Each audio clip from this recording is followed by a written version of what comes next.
The following is a project of our nonprofit newsroom. Support Midcoast Morning and local community-centered journalism today by signing up to be a monthly sustaining donor at chwy.ca/donate. It doesn't take much money to support local news. Hello and welcome to Midcoast Morning. I'm Joe Pugh. Nanaimo is asking for voters' permission to sell an acre of parkland to pave the way to a planned subdivision laid out in the Sandstone Project.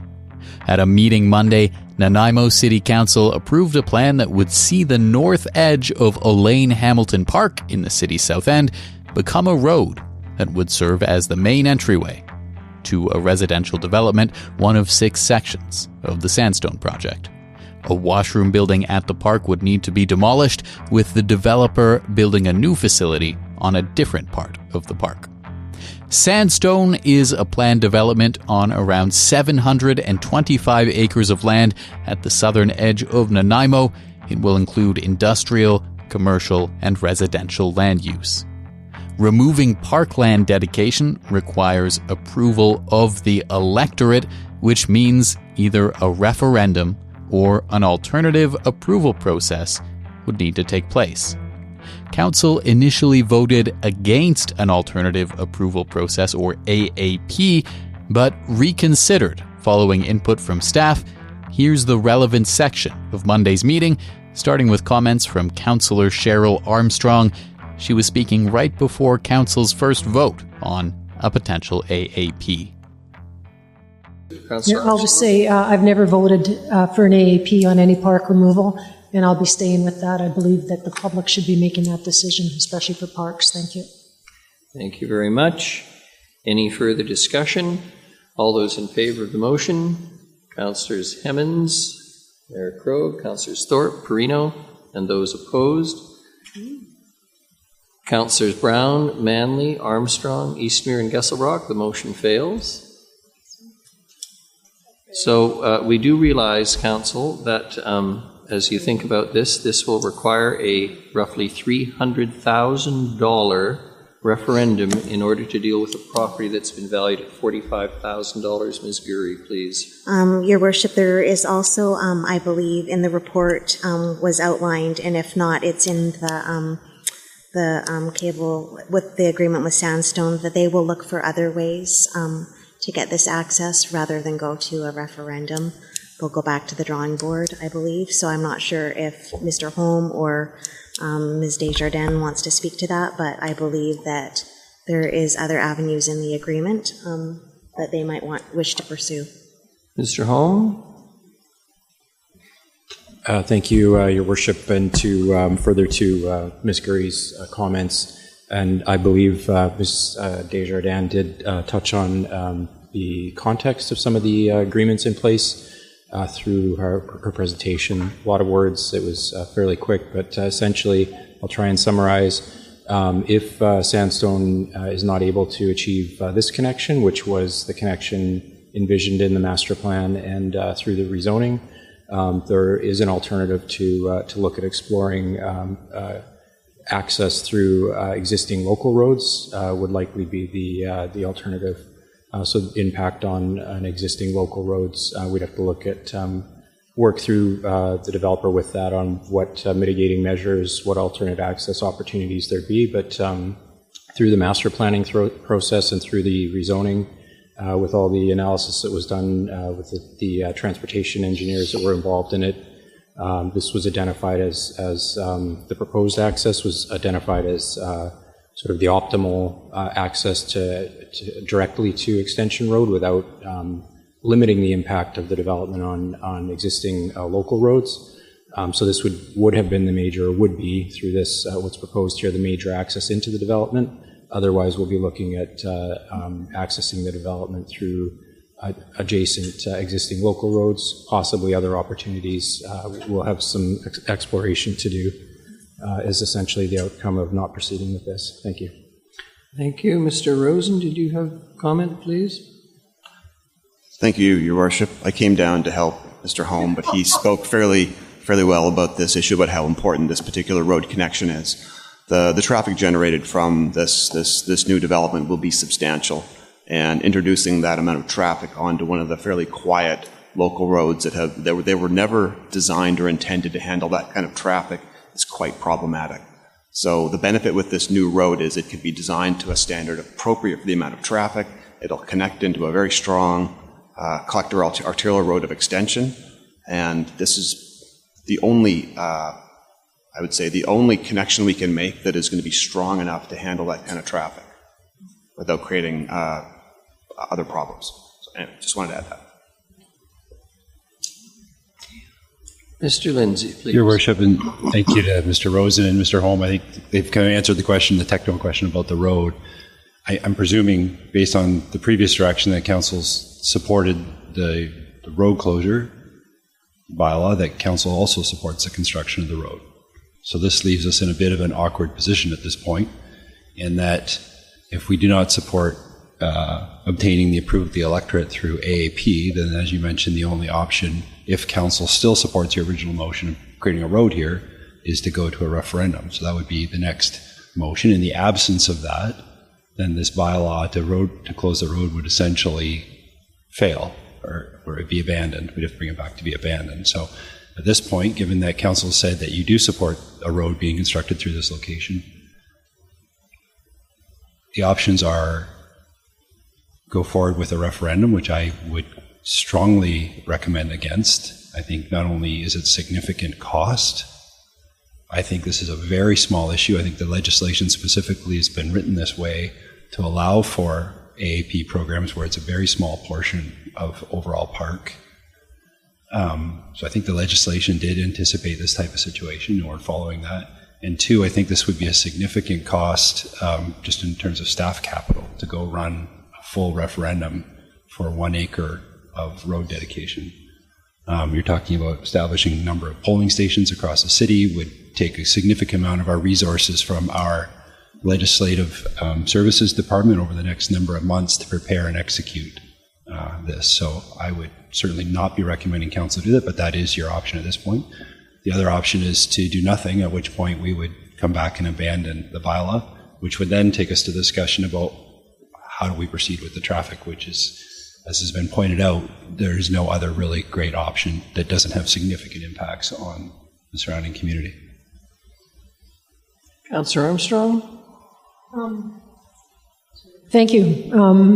Well, I understand that. For me, it's always been, I only use an AAP for what I deem as something operational necessity for the city, nobody else. And I've always voted against APPs removing parkland. And you know, I get that it's a big issue. However, it's very important to me that I stay by that, because I heard that loud and clear from many of the constituents I talked to, that they feel that they're being let out of decision making that has huge impacts on their well-being, and park being one of them. Although when I do look at this, I think there's actually going to be a bigger benefit for the community, and I don't think it's going to hurt. So I would ask for reconsideration. It's important that I heard from Mr. Rosen, and I do it, and that's what's changed my vote on this. It's not the cost factor of a referendum. I want to make that very clear. For me, it's the fact that as far as he's concerned, and I trust his judgment, this is the most viable, proper to move vehicles through without impacting everybody, and it's safer. And for me, community safety is very important. So I will put aside my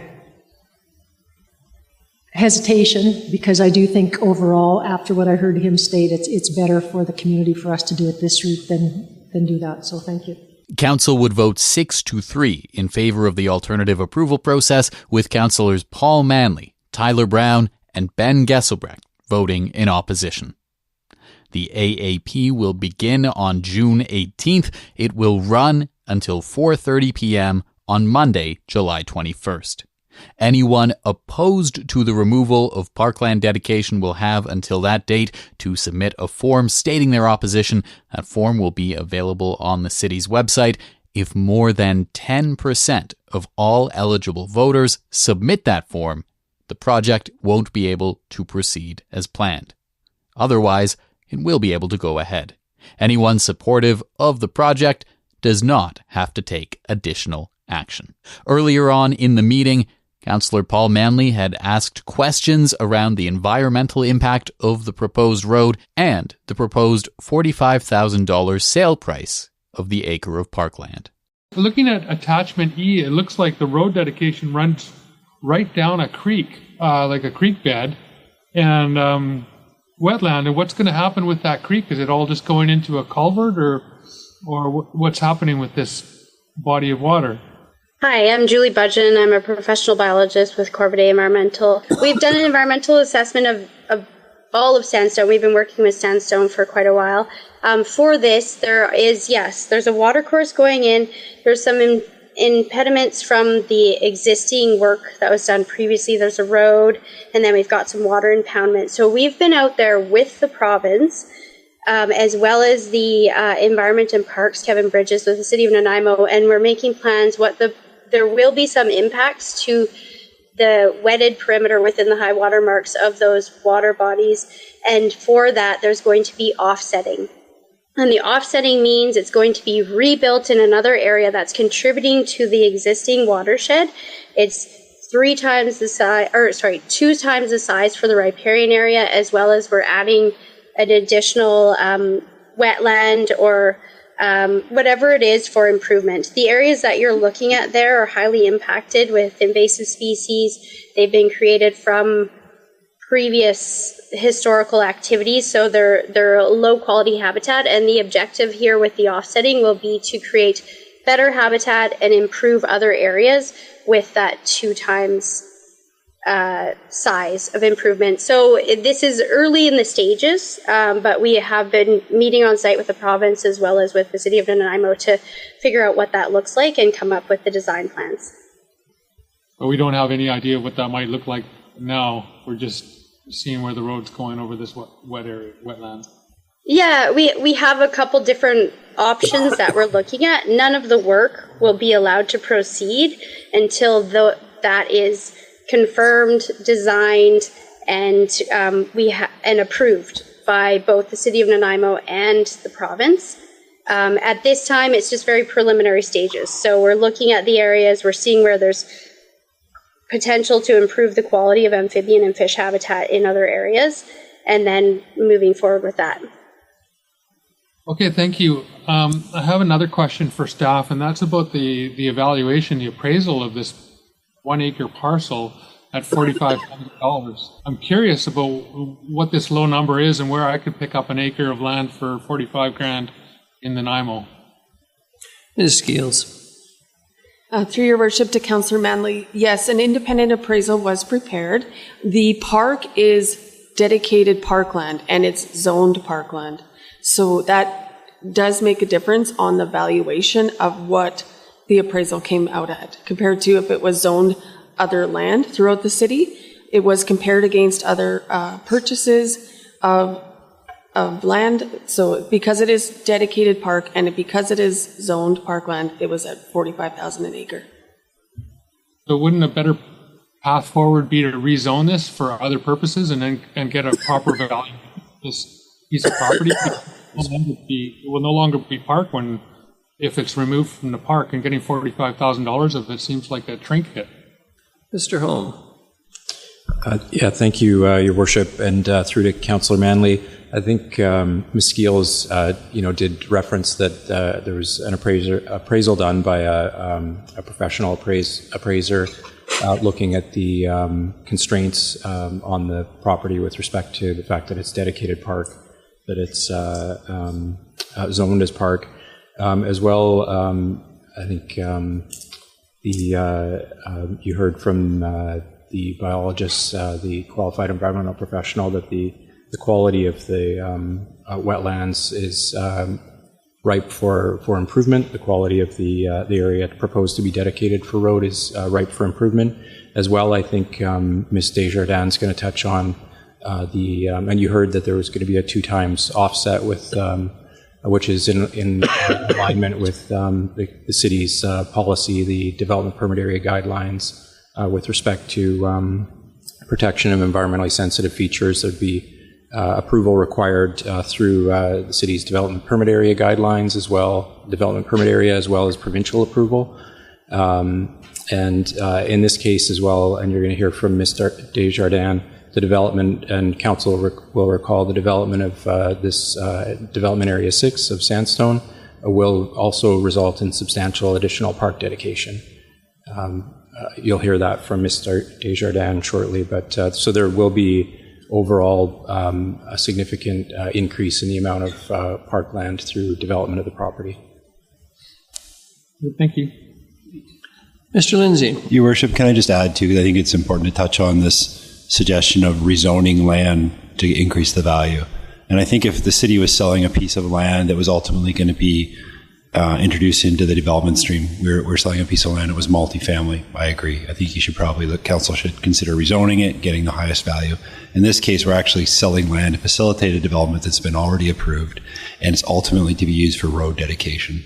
So I think you'd have to be careful about using your powers to increase the value to sell a piece of property was ultimately intended to be used for road. So just wanted to comment on that. Sections of a city council meeting Monday related to an alternative approval process, asking voters for permission to remove an acre of land from Elaine Hamilton Park in order to build a road to a planned subdivision that's part of the Sandstone Project. I spoke with Jeremy Holm, Director of Planning and Development with the City of Nanaimo. If there's someone out in the public and they hear that the city is planning on selling an acre of parkland to a developer for $45,000 to build a road to a subdivision, and there's this alternative approval process that you can go out and vote in, what context would you want someone living in Nanaimo to have around all of that? Yeah, great question. I mean, there's a lot of context. I'm not sure I'm going to be able to cover all of it, actually, but we are, we're working through this alternative approval process that's up for consideration at this point is something that was contemplated through the Sandstone Master Plan, which is a planning process that involved significant public input and looked at, in this case, the key consideration here is providing an alternative and direct road network connection, so to Extension Road from the development parcel was a key consideration through the master plan to ensure that the development parcel's impact on local roads was minimized, and that the anticipated development, the units going into that area would more efficiently and less impactfully be able to access the existing road network. It's been reviewed through that lens as well. It was considered through the rezoning and is contemplated in the in all the planning work that's led up to this point. And it will ultimately provide better, more direct access to Elaine Hamilton Park and provide a more direct link to the Sandstone development lands in the Cinnabar Valley development area 6 is what it's referred to, the Regina Way property, and up to 600 residential units in that area. It's an important step in that project, and the project went through significant work, planning, public consultation through multiple approvals with the city, and there's more work to do, getting further into the detailed applications and review before you actually see shovels in the ground. But this is a key step that's been well considered, and will help the development move forward with minimal or as limiting the impact on local roads, and providing the amenities and improvements necessary to service the development.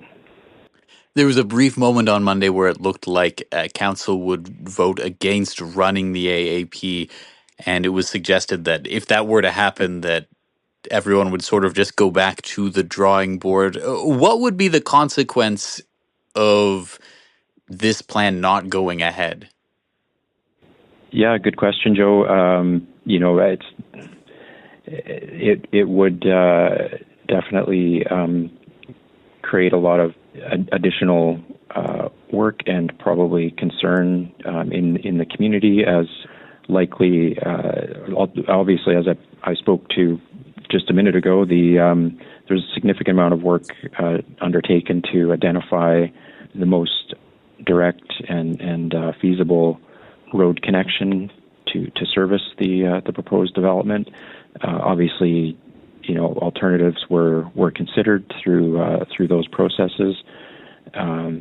In the impact on local roads of this not going ahead would be significant. There'd be a fair amount of work to determine exactly what alternative improvements and could be made to other access points to allow the development to proceed. But it would be, I guess I would say the outcome, it would be unfortunate given all the considerable work that has been done to identify this key connection into the development and the community consultation and approvals that have taken place previously with that understanding. So at this point, as far as identifying the details of what a negative outcome would mean, it's too early to tell, but it would definitely not be consistent with the plans that have been developed and all the consideration around access and servicing and development of the lands that have been considered through a substantial process involving a large degree of public input and consultation around the proposed development. Jeremy Holm is Director of Planning and Development with the City of Nanaimo. Coming up, we'll hear from the developer behind the project. Midcoast Morning is made possible by the Community Radio Fund of Canada and generous listeners like you. Support and grow our nonprofit newsroom project today at chly.ca/donate with a monthly or one-time donation. With your support, we can expand Midcoast Morning from 2 to 3 original programs per week to cover local news, current affairs, and arts and culture. Today on the show, we're talking about plans for the Sandstone Project in Nanaimo's South End. The proposed development of more than 700 acres in various different sections is taking steps forward, with one industrial subdivision application already submitted and an alternative approval process getting underway to facilitate a proposed road to a residential section. I spoke with a representative from the developer behind Sandstone. My name is Georgia Desjardins, and I am the Vice President of Development with Seacliff Properties, the owners of the Sandstone development lands here in beautiful Nanaimo. And thank you very much for making some time to speak with me. Can you tell me what are the next steps with the Sandstone development? Absolutely. So as a bit of background, the Sandstone Master Plan was adopted by the City of Nanaimo back in 2022. And subsequent to that, we proceeded forward with a rezoning of the Sandstone lands, which completed in May of 2024. Since that time, we've been working on a number of further detailed planning and engineering related matters across a number of different aspects of the Sandstone development, including, again, engineering on some critical path items, further detailed site planning and layout, road connectivity, again, sort of a whole mixed bag of components. I think one of the key milestones we've recently reached, though, is we did formally submit our first subdivision application to the City of Nanaimo back at the end of March of this year, which was for our first industrial subdivision in the area of the site referred to as Development Area 3, which is the parcel that sits just south of the Duke Point Highway. And the subdivision plan for that includes a 10-lot industrial zone subdivision. So for people listening who maybe have heard the word Sandstone Project thrown around, the details are there are really a bunch of different chunks of this development plan, some of which are industrial sites, some of which are commercial sites, and some of which are residential zones. Exactly. If I can, maybe I'll just give a quick overview summary. But so the Sandstone Master Plan covers approximately 700 acres of land at the southern boundary of the city of Nanaimo. And through the master planning and subsequent rezoning, the lands were envisioned as a comprehensively planned yet very diverse community. So between the approximately 700 acres, the lands are divided into 6 distinct development areas. So each of those development areas have a corresponding zoning that is applicable to them that guides the uses of how those lands will be built out. So there's 2 of the development areas that are intended for sort of neighborhood residential development. There is 1 development area that's intended as more of that urban core, or more of a mixed use commercial retail and multifamily housing. And then there's 3 development areas referred to as development areas 2, 3, and 4 that have differing industrial allowable uses applied to them. And this week at a Nanaimo City Council meeting, some steps were taken towards the plan for one of the residential areas. There's going to be an alternative approval process asking the citizens of Nanaimo if they agree to take out a chunk of Elaine Hamilton Park to put a road in that would go and kind of be the main entrance to this new residential subdivision. Why is that plan A to take out a chunk of a park and build a road on a wetland?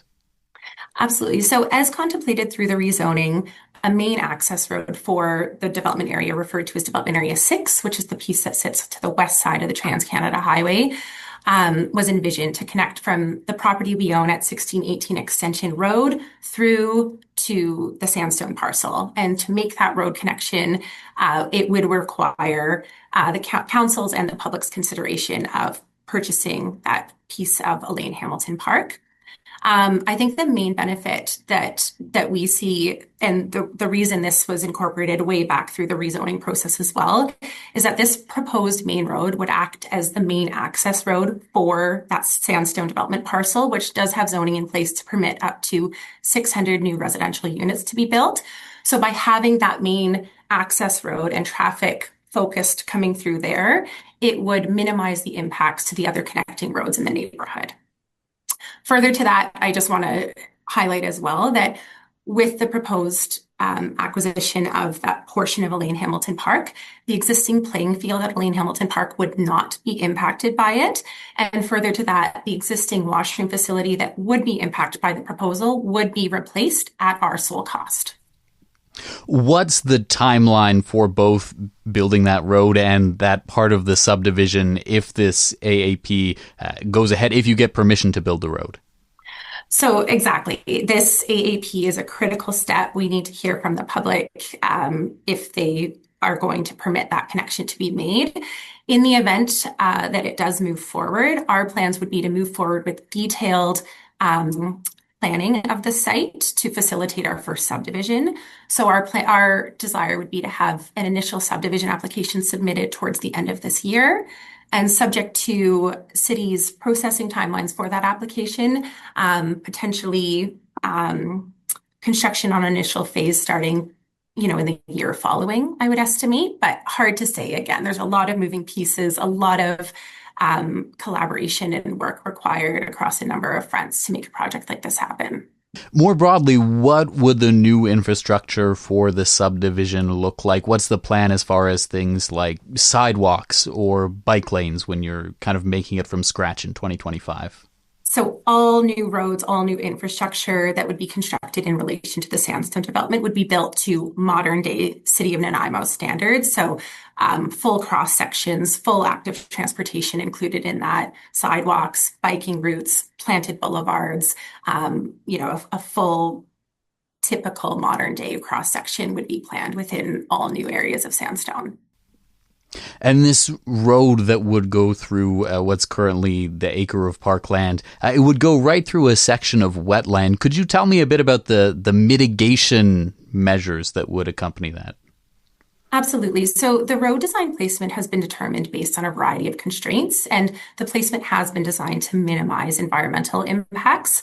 The location does intersect two watercourse environmentally sensitive areas, but we are working closely with a qualified environmental professional to evaluate the impacts and prepare a mitigation and compensation strategy. So in accordance with City of Nanaimo requirements, the disturbed areas would be offset and compensated for through habitat enhancement of the remaining western wetland area and creation of new wetland and leaf strip areas. And I think it's also important to note that the wetlands that currently exist in this location have been assessed by qualified environmental professionals. And they did comment that the wetlands as they exist today are highly degraded. They are infested with invasive species and surrounded by historical disturbances.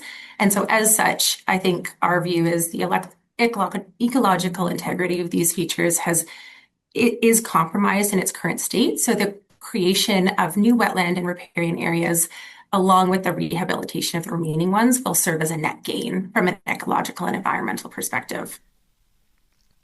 When you talk about enhancing other wetlands, like what does that mean? What does that look like in practice? It's managing, again, I'm not a biologist. I'm not going to comment on behalf of our biologists, but there's a variety of different strategies they employ when looking at habitat enhancement and mitigation. Some of those are, again, managing invasive species. I can't remember, honestly, I don't have it in front of me. I apologize, but there's a number of different strategies. And again, everything would be guided on the advice and purview of a qualified environmental professional.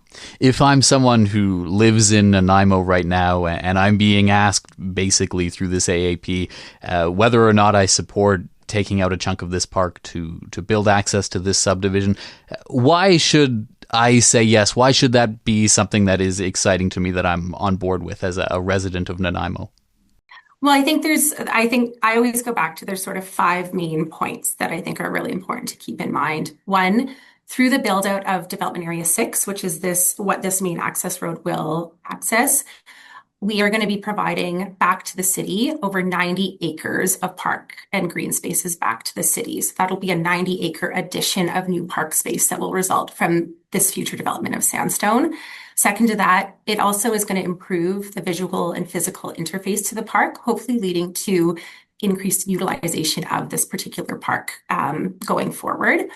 Thirdly, again, as I had mentioned, it will provide the main access road to the Sandstone parcel, minimizing transportation impacts to other connecting roads in the neighborhood.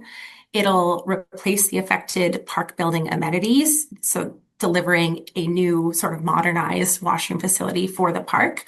And it is consistent with the plans as contemplated through the rezoning, which involved, again, a significant amount of public consultation and engagement with the surrounding community. The area that this particular section of the Sandstone development is on, it currently plays home to a network of informal mountain biking trails. Is there anything you would want to say to that community or just members of the community who might be concerned about losing that? I can't speak directly. I'm not aware of these informal mountain biking trails, but I guess I will go back and reiterate that, yes, the plan, there is zoning in place, there will be development occurring on this, but I don't think, nearly half of the entire land area of the development parcel, 90 acres of it, will be permanently retained and given back to the city as park space. And so I think that's a hugely important amenity. And again, that would be formal park space for the public's use and enjoyment delivered in perpetuity. So it wouldn't need to occur in some sort of informal fashion, as it sounds that like there may be happening currently. Is there anything else you'd like to let the public know about where the Sandstone development is at or this current phase on the AAP on Elaine Hamilton Park? No, I think this was a very helpful discussion. I think we're really keen. The Sandstone Project has been talked about for probably over 2 decades. And I think through the OCP amendment that completed in 2022, through the rezoning, through now having our first subdivision application on parcel 3 submitted, I think each of these steps is just another step forward to bringing this really long awaited vision to reality, and really bringing, I think, a lot of growth and new amenities to South Nanaimo, which I think will be a really welcome addition to that area of the city. Georgia Desjardins, thank you very much for taking the time. Thank you so much for having me. Georgia Desjardins is the Vice President of Development with Seacliff Properties, owners of the Sandstone development lands in Nanaimo's South End. That's our show for the day. Thank you for joining me. I'm Joe Pugh, host and producer of Midcoast Morning. Jesse Woodward is our executive producer, and Arby Frew is our technical advisor. You can sign up for CHLY's newsletter at chly.ca/subscribe. If you have a story you'd like us to cover, email us at news@chly.ca. Our theme song is First One by local Nanaimo band Waste Management. That's all for now. I'll talk to you on another Midcoast Morning. Midcoast Morning would not be possible without the funding of the Community Radio Fund of Canada's Radio Meters program and listeners like you. Midcoast Morning is a project of CHLY's nonprofit newsroom. Support nonprofit journalism in Nanaimo and on the Salish Sea today by becoming a monthly sustaining donor at $5 or more per month. Support the program at chly.ca/donate. If you're already a supporter, record a voice memo telling others where you're listening from and why they too should support our work. After you're done, you can email it to us. Also, share the podcast with your friends. While Meta is blocking Canadian users from sharing news content on their Facebook feeds, you can still share our podcast directly with your friends via Facebook or Instagram Messenger. Finally, this program acknowledges and gives thanks to the Nanaimo First Nation as we broadcast and podcast from their traditional territory. Thanks for listening.